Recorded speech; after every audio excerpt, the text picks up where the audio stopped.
இன்னைக்கு நம்ம இன்ஃப்ளூயன்சர் மார்க்கெட்டோட சைஸ் $33 பில்லியன்.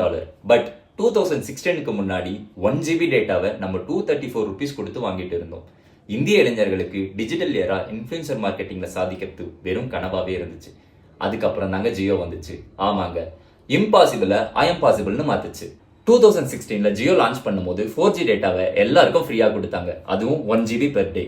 இந்தியா முழுவதும் ஜியோ சிம் வாங்கறதுக்கு கியூல நின்னாங்க. ஜஸ்ட் அஃபோர்டபிள் டேட்டா மட்டும் இல்லைங்க, 4G டச் ஸ்கிரீனும் கொண்டு வந்தாங்க. இது இந்தியா முழுவதும் எல்லா கிராமங்களுக்கும் கொண்டு போய் சேர்த்தாங்க. முன்னாடி 4G லான்ச் பண்ணியிருந்தாலும் அது மெட்ரோ சிட்டிஸ்ல மட்டும்தான் ரொம்ப அவைலபிளா இருந்துச்சு.